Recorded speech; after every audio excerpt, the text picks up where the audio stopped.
morning. I'm Hassan Giordano, and this is your DMV Daily Dose for Thursday, February 27th, 2020. It's currently clear and 37 degrees in Baltimore. Expect wind starting in the morning and partly cloudy skies tonight with mixed conditions for the rest of the day. Temperatures are heading down from 41 degrees to 33 tonight.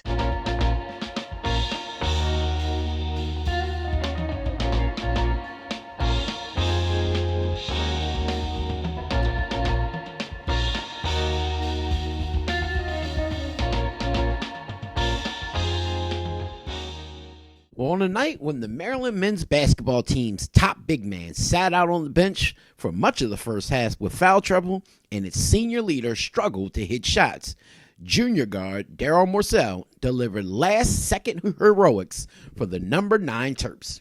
Minnesota missed the front end of a 1-and-1, and Morsell hit a go-ahead three-pointer with 1.9 seconds left in the game to lift Maryland past Minnesota 74-73. Completing a 17-point comeback. The Terps' 16-point deficit at halftime was their largest of the season. Now, the victory puts Maryland 23-5 overall, 13-4 in the Big Ten, in the driver's seat to win its first Big Ten regular season title since joining the league before the 2014-2015 season. The Terps, who lead the Big Ten by 2 games, can earn at least a share of the league championship with a victory Saturday night over number 24 Michigan State in College Park. Well, the Baltimore Sun's Justin Fenton is reporting that on the eve of her sentencing on federal fraud and tax charges, former Baltimore Mayor Catherine Pugh is apologizing for her conduct in a video submitted by her attorneys to the court. Quote, "I accept responsibility," Pugh says in a 13-minute video. "I accept total responsibility, and I've pled guilty. I'm sorry, and I don't know any other words that can be as strong as I am so sorry." The conclusion of the video shows Pugh with her hands clasped in front of her face with a voiceover of her saying, "When I think about me and my capacity and my capabilities and all the things I've been able to do, I say, how did you end up here? How did you mess this up?" Well, I messed up. I really messed up. The former Mayor Pugh is asking the judge to sentence her later today to a prison term of 1 year and 1 day as a result of her guilty plea to conspiracy and tax evasion charges in a fraud scheme involving the self-published children's book Healthy Holly. Prosecutors, on the other hand, are asking for nearly 5 years in prison for the Democrat who served 19 years in various elected positions, including on the city council and the state senate before becoming mayor of the city of Baltimore.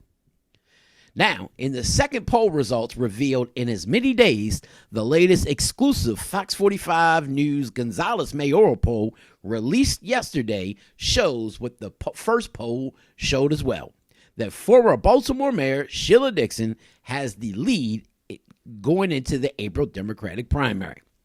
Now, 3 candidates, led by outsiders T.J. Smith and Thiru Vignarajah, according to this poll, are in a virtual tie for second in this latest poll, contrary to the first poll, which was paid for by the campaign of Council President Brandon Scott and had him in second place.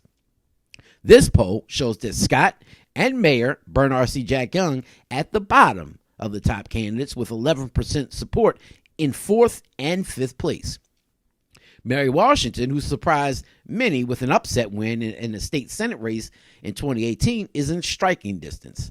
Now, the poll conducted by Gonzales Research and Media Services surveyed more than 300 likely Democratic voters, with the margin of error being 6%. And we head down into the final weeks of campaigning. Gonzales says that several factors will help or hinder candidates.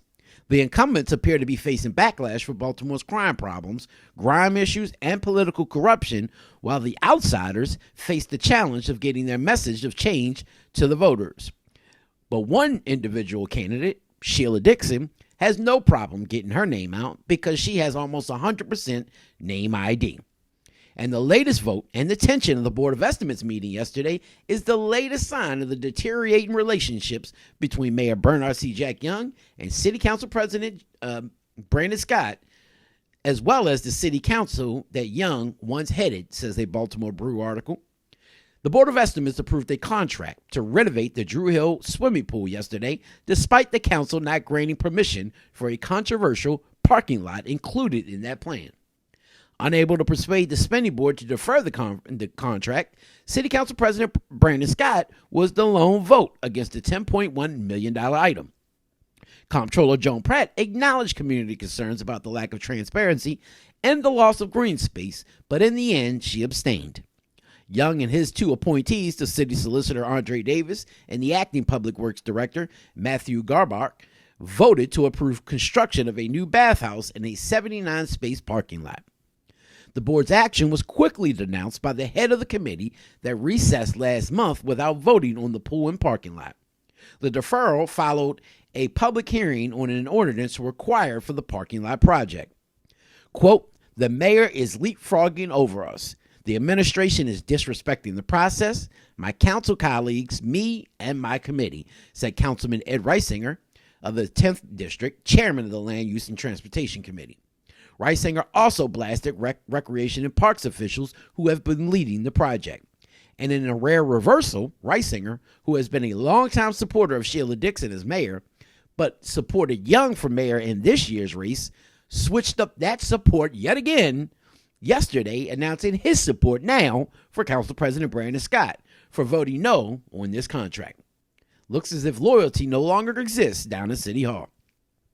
When it rains, it pours for poor old Mayor Jack Young, as he was blessed with another scathing article yesterday by the Baltimore Sun's Taylor Richmond, who was reporting on consultants working for Baltimore Mayor Jack Young's campaign, saying that he can't count on the power of incumbency to carry him through the Democratic primary as he faces off against roughly 24 opponents to win the office in his own right.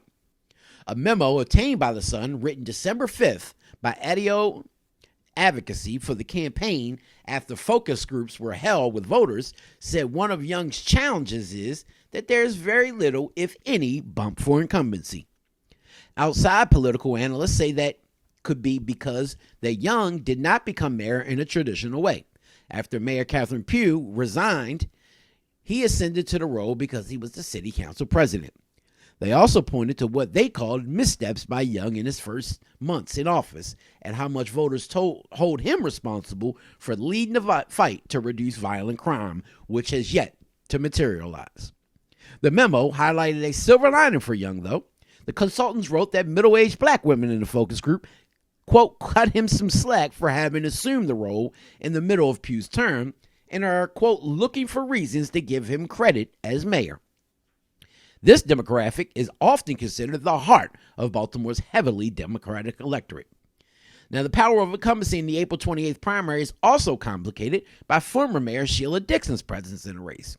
She is banking on voters agreeing that her time in City Hall, when she gained a reputation as an effective crime fighter and a skilled manager who oversaw a historic low in homicides, outweighs the gift card scandal that forced her from office in 2010.